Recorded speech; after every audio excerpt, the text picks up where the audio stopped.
আসসালামু আলাইকুম প্রিয় দর্শক, চলে আসছি ফরিদপুর জেলার নগরগঞ্জ উপজেলার তালমা বাজারে। বাজারটি প্রতি সোমবার এবং বৃহস্পতিবার সকাল থেকে মিলে থাকে। আমরা মাঝে মাঝে গ্যাপ দিয়ে আসতেছি, কারণ এখনও কিন্তু পাট উঠে নাই। কিছু কিছু পাট কিছু কিছু এলাকায় দেখলাম যে বাস পাট, যেটা চিকন পাট, ওইটা উঠে আসছে, আর এই এলাকায় অল্প অল্প পরিমাণ উঠতেছে বা আসতেছে। আমরা ব্যবসায়ীর মাধ্যমে জানবো। প্রিয় দর্শক, আমরা পাটের বাজারে যাওয়ার আগে বলছি, আমরা কিন্তু ভালো মানের পেঁয়াজ সংরক্ষণ মেশিন সরবরাহ করছি। আর যাদের দূর দূরান্ত থেকে এই রাখি পেঁয়াজ বা ব্যবসায়িক পেঁয়াজ কেনার প্রয়োজন হয়, আমরা প্রতিষ্ঠানের মাধ্যমে কিনে দিতে পারবো। আর আমাদের একটা অর্গানিক ফুডের শপ আছে, এর মধ্যে খাঁটি পণ্য, বিশেষ করে এখন আমের সিজন, আমরা কিন্তু এই বিষমুক্ত ফ্রেশ আম সরবরাহ করছি। যাদের এই বিষমুক্ত ফ্রেশ আম দরকার, তারা কিন্তু অনলাইনের মাধ্যমে নিতে পারেন। আমরা সারা বাংলাদেশে কুরিয়ারের মাধ্যমে হোম ডেলিভারি দিয়ে থাকি। আমরা একটু পাটের বিষয়ে কথা বলি, ব্যবসায়ীর মাধ্যমে কথা বলি। পাট কিন্তু লোড হয়ে যাচ্ছে, হয়তো অল্প কিছু পাট কিনছিল।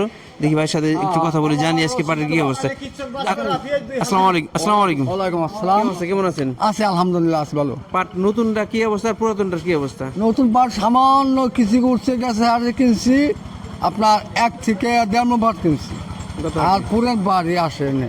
নতুনটা কেমন? নতুনটা হলো কিনতেছে হলো 4850 টাকা, হ্যাঁ, আর পুরাতনটা? আর পুরাতনটা 4800। 4800। অনেকে ঘরে যে পুরাতন পাট এই মুহূর্তে আছে, তাদের কি অবস্থা হবে? নতুন পাট তো উঠে যাইতেছে, পুরাতন পাট কি চলবে তো? আর একদিন পুরো মাস চলবে, আরো 1 মাস টাইম আছে। 1 মাসের ভিতরে তা ছাড়া লাগবে। সারা লাগবে। 1 মাসের ভিতরে। পাটের বর্তমান যে অবস্থা, কি বুঝতেছেন? দাম কি এভাবে স্থির থাকবে নাকি আপডাউন হতে পারে? না, আপডাউন হতে পারে, আপডাউন হতে পারে। এটা সরকার বেসিস। সরকার থেকে তো কোনো সিগন্যাল এই মুহূর্তে পাওয়া যাইতেছে না, তার মানে এখন কৃষক এখন সেই আগের ভাবের ভাব কিনতেছে। এই ডেলো ব্যাপারী আমরা কিনতেছি, মনে করেন আমার কমাল বার্লি ভার বাড়বে আর কুমিল ভার কমবে। আমরা সেই আগের ভাবে 200-100 টাকা ছাড় দিয়ে কিনতেছি। তার মানে আজকে বাজার 4800 থেকে 4849 টাকা নাই, 4800 থেকে 850 টাকা। দেখেছি একটা পাট লোড হইলো। আমাদের দাদা এক ব্যবসায়ী ভাই, ভালো আছেন? কি অবস্থা, কি কি ভাবতেছেন পাট নিয়ে, কি ভাবতেছেন? পাট নিয়ে সামনে কি হবে এখন তো বলা যেতেছে না, এখন তো উঠে না। এই পুরান পাট এগুলা তো যতটুকু আছে ওইভাবে যাইতেছে, হাট বাজারে আগের হিসেবে কিনা বেচা হইতেছে। বাজারে ভাব বুঝে পাট কিনতেছেন, বিক্রি করতেছেন। হ্যাঁ, এবছর পেঁয়াজ যেমন কৃষক ধরা, পুরি ধরা, আসলে এখনো বর্তমানে প্রায় 500 থেকে 600 টাকা মনে লস হইতেছে পেঁয়াজে।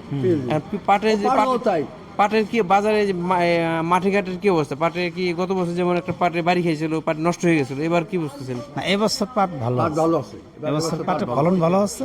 এখন এটা তো সম্পূর্ণ বাইরের উপর নির্ভর করে, বিদেশের উপর নির্ভর করে। যদি চাহিদা ভালো থাকে, সরকার যদি বাইরের সাথে সেল পজিশন ভালো করতে পারে, তাহলে পাটের বাজার ভালো থাকবে।